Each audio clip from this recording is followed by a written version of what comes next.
तो दोस्तों, आज हम जिस केस की बात करने जा रहे हैं वो कोई नॉर्मल केस नहीं है। ये हमारी स्टोरी में सबसे दर्दनाक केस माना जाता है। सिर्फ एक 17 साल की लड़की जिसकी लाश सीमेंट के कंटेनर में जमी हुई मिलती है। गाइस, अगर आप उस लड़की की हालत देख लेते तो आपके भी रेंगटे खड़े हो जाते और आप ये सोचने पर भी मजबूर हो जाओगे कि आप जिस कस्टडी में रहते हो वो सेफ भी है या नहीं।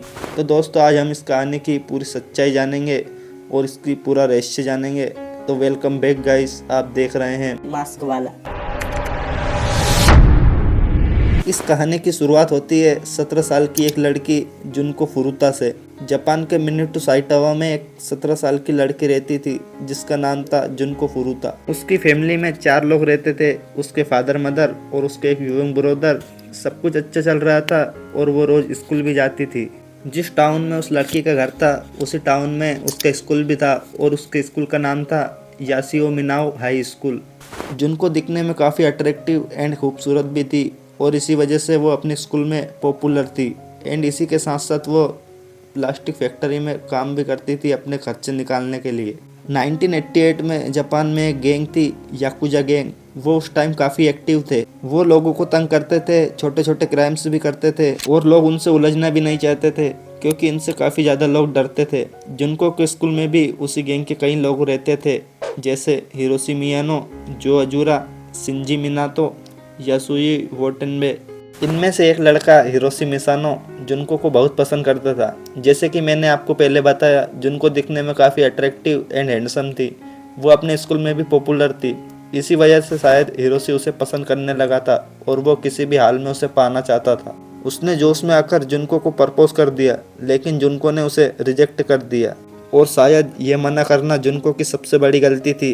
हिरोशी को यहाँ बर्दाश्त नहीं हुआ और वो मौका देख रहा था कि कब बदला लिया जाए, और वो बदला लेता है 25 नवंबर 1988 को। रात का टाइम था। जुनको अपनी जॉब से साइकिल से घर जा रही थी और उसी टाइम पे उसे देख लेते हैं हिरोशी एंड शिंजी मिनातो। उसी टाइम पे वो कुछ प्लान बनाते हैं। हिरोशी अपने दोस्तों से बोलता है कि तुम उसे साइकिल से टक्कर मारना और मैं उससे जाके बचाऊंगा तो थोड़ी मेरे लिए सेल्फ कॉन्फिडेंस होगा।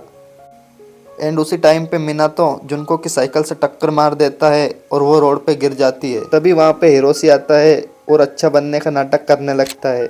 वो बोलता है कोई बात नहीं, मैं तुम्हें तुम्हारे घर छोड़ देता हूँ। जुनको हिरोशी को पहले से जानती थी क्योंकि वो क्लासमेट भी थे, तो वो उस पर विश्वास कर लेती है और जुनको बिना कुछ सोचे समझे उसके साथ चली जाती है। और उस दिन के बाद जुनको फुरुता को दुनिया ने दोबारा नहीं देखा। गाइस, मैं जो आपको आगे बातें बताऊंगा वो शायद हमें सुनना नहीं चाहिए, लेकिन मैं आपको इस कहानी का पूरा सच्चाई समझाऊंगा। ये कहानी नहीं बल्कि एक सच्ची घटना है और ये सब चीजें जुनको की रियल लाइफ में हुई थी। और वो जुनको से अपने घर वालों पे कॉल करवाते हैं और वो बोलवाते हैं कि वो बिल्कुल सेफ है और वो कहती है वो एक लवर के घर में है और वो अपने हिसाब से घर वापस आ जाएगी। सुनते ही केस वहीं पे रुक जाता है। पुलिस वाले और उसके घर वाले शांत बैठ जाते हैं। एंड उस टाइम के बाद स्टार्ट होती है दरिंदगी।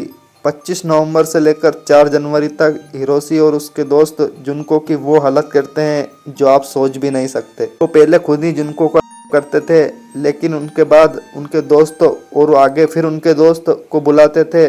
100 से भी ज्यादा लोग उसके साथ 500 से भी ज्यादा बेरहमी किया गया था। और इसके बाद जुनको के ऊपर और अत्याचार बढ़ता ही जा रहा था और उन्होंने इतनी हैवानियत की थी कि मैं आगे आपको कुछ नहीं बता सकता। जब जुनको की पोस्टमार्टम रिपोर्ट आई तो उसके अंदर से एक प्लास्टिक की बोतल मिली थी।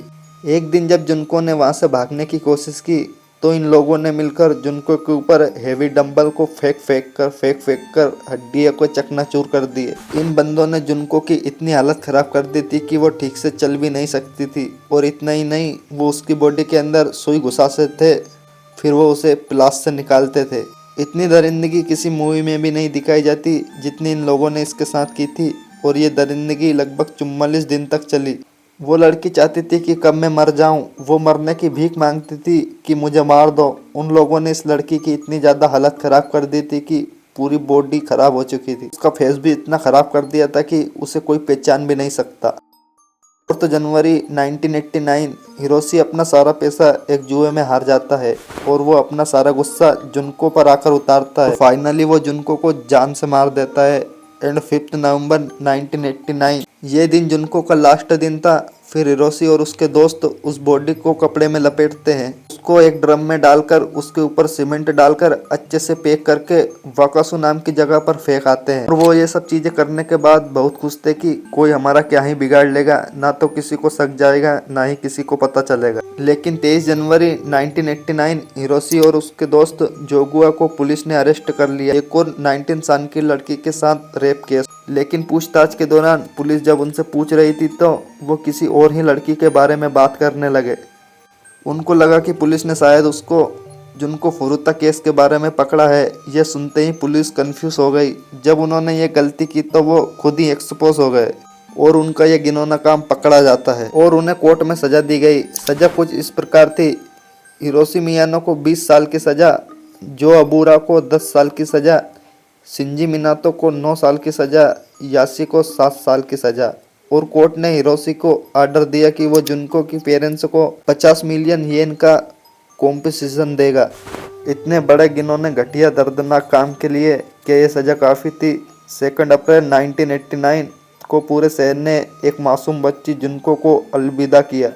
तो दोस्तों मैं आपसे पूछना चाहूँगा कि आखिर उस मासूम बच्ची की क्या गलती थी? क्या खूबसूरत होना उसकी गलती थी या फिर गलत इंसान को ना कहना उसकी गलती थी? तो दोस्तों आज की इस वीडियो में इतना ही। अगर वीडियो पसंद आया तो वीडियो को एक लाइक और चैनल को सब्सक्राइब जरूर करें। एंड हम मिलते हैं नेक्स्ट वीडियो में। अगर आपको किसी केस के बारे में वीडियो चाहिए तो प्लीज़ मुझे कमेंट करके ज़रूर बताएं।